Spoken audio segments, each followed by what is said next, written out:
What Bengal thinks today India thinks tomorrow అంటే బెంగాల్ ఈ రోజు ఏం ఆలోచిస్తుందో మిగిలిన భారతదేశం తర్వాత రోజు ఆ విషయం గురించి ఆలోచించేది. భారతదేశంలో మొదటి మెట్రో లైన్, మొదటి న్యూస్ పేపర్, మొదటి బ్యాంక్, మొదటి పోస్ట్ ఆఫీస్ మరియు మొదటి ఐఐటి, ఇలా చాలా విషయాలు బెంగాల్ తోనే మొదలయ్యాయి. అలానే భారతదేశ జాతీయ గీతం రాసిన రవీంద్రనాథ్ ఠాగూర్, ఇండియన్ నేషనల్ ఆర్మీని మొదలుపెట్టిన సుభాష్ చంద్రబోస్ గారు, భారతదేశం కోసం ప్రపంచానికి తెలియజేసిన స్వామి వివేకానంద, భారతదేశ ప్రముఖ శాస్త్రవేత్త జగదీష్ చంద్రబోస్ లాంటి ఎంతో మంది బెంగాల్లోనే పుట్టారు. ఒకప్పుడు ప్రపంచ జీడిపిలో 12% కేవలం బెంగాల్ నుంచే వచ్చేది. అలాంటి బెంగాల్ ఈ రోజు భారతదేశంకి భారంగా ఎలా మారింది, బ్రిటిషర్ల దగ్గర నుంచి స్వతంత్రం వచ్చాక రాజకీయ నాయకుల వరకు బెంగాల్ ని ఎలా పతనం చేశారనేది ఈ రోజు వీడియోలో చెప్పబోతున్నాను. ఇంకా లేట్ చేయకుండా వీడియోని మొదలు పెడదాం. 18వ శతాబ్దం వచ్చే సమయానికి భారతదేశంలో ఉన్న బెంగాల్ రాష్ట్రము టెక్స్టైల్ రంగంలో ప్రపంచంలోనే మొదటి స్థానంలో ఉండేది.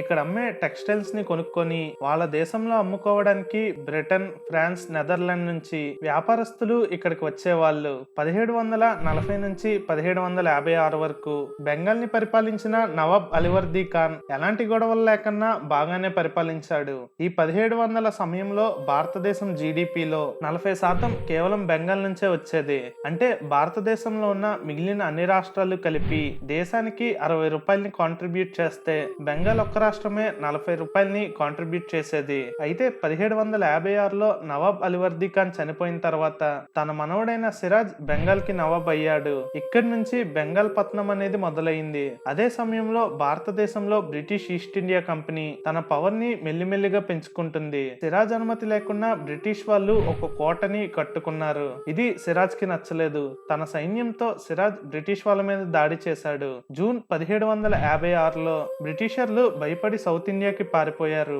అలా మద్రాస్ లో ఒక గ్రూప్ గా ఏర్పడిన బ్రిటిషర్స్ సిరాజ్ ని ఓడించాలని అనుకున్నారు. అయితే సిరాజ్ రాజ్యంలో తన బంధువుల్లో కొంతమందికి 21 సంవత్సరాల వయసు ఉన్న సిరాజ్ బెంగాల్ కి నవాబ్ అవ్వడం నచ్చలేదు.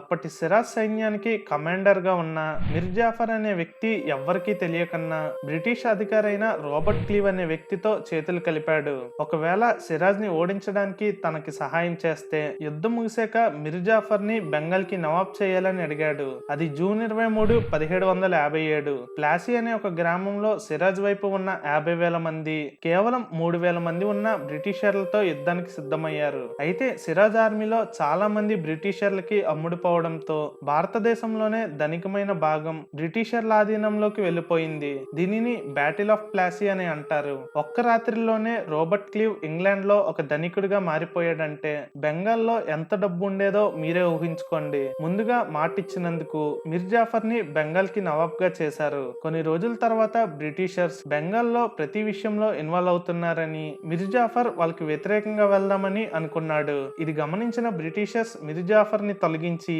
మిర్ క్వాసిం ని బెంగాల్ కి నవాబ్ గా చేశారు. అలా మిర్ క్వాసిం కూడా బ్రిటిష్ వాళ్ళతో యుద్ధం చేసి ఓడిపోవడంతో షహాలాం II బెంగాల్ కి నవాబ్ అయ్యాడు. 1765లో బ్రిటిషర్లకి భయపడిన షహాలాం II బ్రిటిషర్స్ కి దివానీ రైట్స్ ని ఇచ్చాడు. అంటే ఆ రోజు నుంచి బ్రిటిషర్స్ అఫీషియల్ గా భారతదేశ ప్రజల నుంచి ట్యాక్స్ ని కలెక్ట్ చేసుకోవచ్చు. కేవలం 10 సంవత్సరాలలోనే బ్రిటిష్ వాళ్ళు బెంగాల్, బీహార్, ఒరిస్సా నుంచి 3 మిలియన్ పౌండ్స్ అంటే ఇప్పటి కరెన్సీలో దాదాపుగా 7,200 కోట్లని దోచుకున్నారు. 1765 దివానీ రైట్స్ తర్వాత లండన్ లో east India company share holders ఇంకా ఎక్కువ రెవెన్యూ కావాలని భారతదేశంలో ఉండే బ్రిటిషర్స్ మీద ప్రెజర్ ని తీసుకుని వచ్చారు. 1770లో బెంగాల్లో భయంకరమైన వర్షాలు పడడం వల్ల పంటలకి చాలా నష్టం కలిగింది. అయితే ఇంత నష్టంలో కూడా బ్రిటిషర్స్ ఫుడ్ ని బెంగాల్ నుంచి ఇంగ్లాండ్ కి తరలించేవాళ్ళు. ప్రజల దగ్గర ట్యాక్సెస్ ని ఇంకొంచెం ఎక్కువ కలెక్ట్ చేసేవాళ్ళు.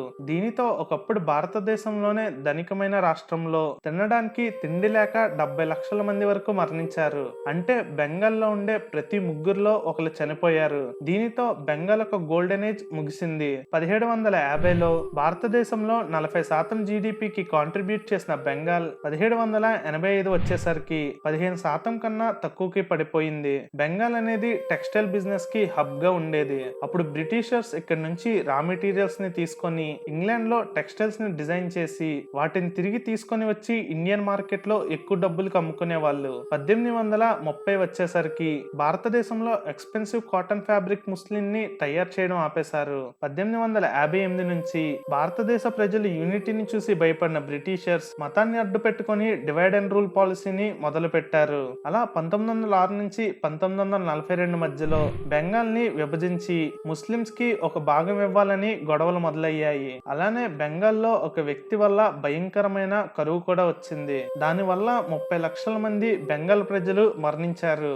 అది ఒక సెపరేట్ స్టోరీ. దాని గురించి నా పాత వీడియోస్ లో చెప్పాను. ఇంట్రెస్ట్ ఉన్న వాళ్ళు ఆ వీడియోస్ ని చూడండి. ఆ వీడియోస్ ఒక లింక్ కింద డిస్క్రిప్షన్ లో ఇచ్చాను. 1946 అంటే స్వతంత్రానికి ఒక సంవత్సరం ముందు కూడా భారతదేశంలో ఉండే ఇండస్ట్రీస్ లో దాదాపుగా 30% ఇండస్ట్రీస్ బెంగాల్లోనే ఉండేవి. అలానే భారతదేశం జీడిపిలో 10% బెంగాల్ నుంచే వచ్చేది. 1947లో భారతదేశానికి స్వతంత్రం వచ్చినప్పుడు బెంగాల్ ని 2 భాగాలుగా విభజించి ఈస్ట్ సైడ్ ఉన్న బెంగాల్ ని ఈస్ట్ పాకిస్తాన్ చేశారు. వెస్ట్ సైడ్ ఉన్న బెంగాల్ ని ఇండియాలో ఉంచి వెస్ట్ బెంగాల్ గా చేశారు.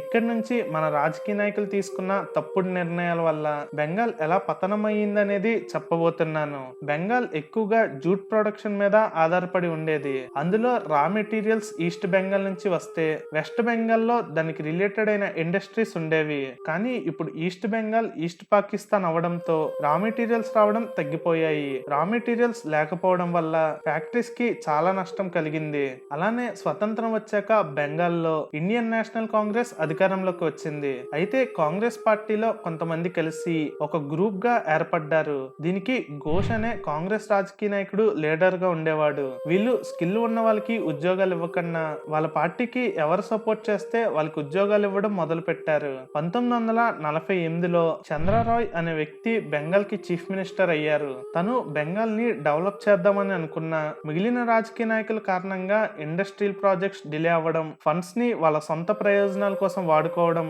రోడ్స్, హౌసింగ్ కన్స్ట్రక్షన్స్ అన్ని రాజకీయ నాయకులకు కావాల్సిన వాళ్ళకి ఇవ్వడంతో చాలా ఇండస్ట్రీస్ కి ఇబ్బందులు కలిగి బెంగాల్ ని వదిలి వేరే రాష్ట్రాలకు వెళ్లడం మొదలు పెట్టారు. అలానే 1952లో సెంట్రల్ గవర్నమెంట్ ఫ్రైట్ ఈక్వేషన్ పాలసీని తీసుకుని వచ్చింది. ఈ పాలసీ రాకముందు బెంగాల్, ఒడిశా, జార్ఖండ్ లాంటి ప్రదేశాలలో కోల్ లాంటి రిసోర్సెస్ ఎక్కువగా దొరికేవి. వేరే రాష్ట్రంలో ఇండస్ట్రీస్ పెట్టి ఈ రిసోర్సెస్ ని ట్రాన్స్పోర్టేషన్ చేయడానికి ఖర్చు అవుతుంది కనుక ఇండస్ట్రీస్ ని బెంగాల్లోనే పెట్టేవాళ్ళు. ఇలా ఒక రాష్ట్రంకి ఇండస్ట్రీస్ పరిమితం అవ్వకూడదని 1952లో ఈ పాలసీని తీసుకుని వచ్చారు. ఈ పాలసీ ప్రకారం గవర్నమెంట్ ఏ రాష్ట్రంలో అయినా ఇండస్ట్రీస్ ని పెట్టుకోవచ్చని, ఈ కోల్ వంటి రిసోర్సెస్ ని ట్రాన్స్పోర్ట్ చేసుకోవడానికి గవర్నమెంట్ సబ్సిడీస్ ఇస్తుందని చెప్పింది. అప్పటి బెంగాల్ పాలిటిక్స్ తో విసిగిపోయిన కొన్ని ఇండస్ట్రీస్ బెంగాల్ ని వదిలి గుజరాత్ అండ్ మహారాష్ట్రకి వెళ్లిపోయాయి. 1965-67 వచ్చేసరికి బెంగాల్ ప్రజలకి కరప్షన్, ఇన్ఫ్లేషన్ కారణంగా కాంగ్రెస్ పార్టీ మీద నమ్మకం పోయింది. 1966లో దాదాపుగా 70 నుంచి 100 రోజులు స్ట్రైక్స్ కారణంగా ఇండస్ట్రీస్ లో ప్రొడక్షన్ ఆగిపోయేది. దీంతో ఇంకొన్ని ఇండస్ట్రీస్ వెస్ట్ బెంగాల్ ని వదిలి వేరే రాష్ట్రాలకు వెళ్లిపోవడం మొదలు పెట్టాయి. 1967లో జరిగిన జనరల్ ఎలక్షన్స్ లో కొన్ని పార్టీలు కలిసి ఒక కూటమిగా ఏర్పడి యూనియన్ ఫ్రంట్ అనే పేరుతో ఎలక్షన్ లోకి వచ్చారు. ఎలక్షన్ లో ఈ కూటమి గెలిచినప్పటికీ ఈ కూటమిలో ఉన్న పార్టీస్ అధికారం కోసం గొడవలు పడడం వల్ల కొన్ని నెలల్లోనే యూనియన్ ఫ్రంట్ పార్టీ అధికారం నుంచి దిగిపోయింది. అలానే 1971లో ఈస్ట్ పాకిస్తాన్ అంటే ఇప్పుడు ఉన్న బంగ్లాదేశ్ కి పాకిస్తాన్ కి మధ్య గొడవలు మొదలయ్యాయి. ఈ సమయంలో బంగ్లాదేశ్ లో ఉన్న 1 కోటి మందికి పైగా ప్రజలు ప్రాణభయంతో వెస్ట్ బెంగాల్ లోకి వలస రావడం మొదలు పెట్టారు. అప్పటికే అంతంత మాత్రంగా ఉన్న బెంగాల్ ఎకానమీ ఇంకా కిందకి పడిపోవడం మొదలయ్యింది. వచ్చే 10 సంవత్సరాలు అంటే 1967 నుంచి 1977 వరకు 8 సార్లు గవర్నమెంట్ మారింది. 1977లో సిపిఐఎం పార్టీ అధికారంలోకి వచ్చింది. జ్యోతి బాసు గారు వెస్ట్ బెంగాల్ కి ముఖ్యమంత్రి అయ్యారు. 1978లో సిపిఐఎం పార్టీ ఆపరేషన్ భార్గని మొదలు పెట్టింది. ఈ స్కీమ్ లో భాగంగా భూస్వాముల దగ్గర ఎవరైతే రైతులుగా పనిచేస్తున్నారో వాళ్ళు 75% పంటని రైతులకు ఇచ్చేయాలని, అలానే ఆ ల్యాండ్ ఓనర్ ఆ రైతుని పనిలో నుంచి తీసేయకూడదని చెప్పారు. ఈ పాలసీ మొదట్లో సక్సెస్ఫుల్ గా అనిపించిన వచ్చే కొన్ని సంవత్సరాలలో ఈ పాలసీ ఫెయిల్ అయ్యింది. రెండోది పంచాయతీ రాజ్ అంటే పంచాయతీలో ఉండే స్కూల్స్, రోడ్స్ ఇలా ఇతర విషయాల మీద లోకల్ పంచాయతీ గవర్నమెంట్ కి ఫుల్ రైట్స్ ని ఇచ్చారు. మొదట్లో ఈ విషయం కూడా అందరు ప్రజలకి నచ్చింది. అయితే కొన్ని సంవత్సరాల తర్వాత రాష్ట్రంలో చాలా పంచాయతీ ఎలక్షన్స్ లో సిపిఐఎం పార్టీయే గెలిచింది. ఎప్పుడైతే స్టేట్ మొత్తం సిపిఐఎం డామినేషన్ పెరిగిపోయిందో రాష్ట్రంలో ఉన్న అన్నిటి మీద పొలిటికల్ ఇన్ఫ్లుయెన్స్ పెరిగిపోయింది. మెరిట్ బేస్ మీద ఉద్యోగాలు, ప్రమోషన్ ప్రమోషన్స్ ఇవ్వకన్నా ఒకప్పుడు కాంగ్రెస్ పార్టీ చేసిన విధంగా వాళ్ళ పార్టీకి ఎవరైతే సపోర్ట్ చేస్తారో వాళ్ళకి మాత్రమే ఉద్యోగాలు, ప్రమోషన్స్ లేదా స్కీమ్స్ అనేవి టైంకి ఇవ్వడం చేసేవాళ్ళు.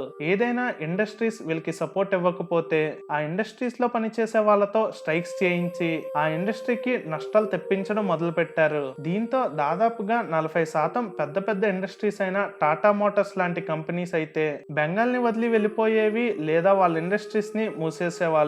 2006లో రతన్ టాటా గారు బెంగాల్లో 1000 ఎకరాల్లో టాటా నానో కార్ ఒక ప్రొడక్షన్ ప్లాంట్ ని పెట్టాలని అనుకున్నారు. అయితే 1000 ఎకరాలు రైతుల ల్యాండ్లని గవర్నమెంట్ బలవంతంగా లాక్కొని టాటా వాళ్ళకి ఇస్తుందని ప్రజలు భావించడం మొదలు పెట్టారు. ఇదే మంచి సమయం అనుకుని ఇప్పటి బెంగాల్ చీఫ్ మినిస్టర్ అయిన మమతా బెనర్జీ గారు ప్రజలని ఈ ప్రాజెక్ట్ కి వ్యతిరేకంగా తీసుకుని వెళ్లారు. దీంతో 2008లో టాటా గ్రూప్ కి విసుకొచ్చి బెంగాల్ ని కాదనుకుని గుజరాత్ లో ప్లాంట్ ని పెట్టుకున్నారు. ఈ రోజు ఆ ప్లాంట్ చాలా సక్సెస్ఫుల్ గా నడుస్తుంది. 34 సంవత్సరాలు పరిపాలించిన తర్వాత సిపిఎం పార్టీ నుంచి 2011లో అధికారం టిఎంసి పార్టీకి వచ్చింది. కొత్త గవర్నమెంట్ వచ్చినప్పటికీ ఇండస్ట్రీస్ కి బెంగాల్ మీద నమ్మకం పోవడంతో వాళ్ళు అక్కడ ఇండస్ట్రీస్ పెట్టడానికి ఇష్టపడడం లేదు. 1947లో భారతదేశంలో ఉండే 25 నుంచి 30% ఇండస్ట్రీస్ బెంగాల్లో ఉంటే ఈ రోజు కేవలం 5 నుంచి 6% మాత్రమే ఉన్నాయి. 2022 స్టాట్స్ ప్రకారం హ్యూమన్ డెవలప్మెంట్ ఇండెక్స్ లో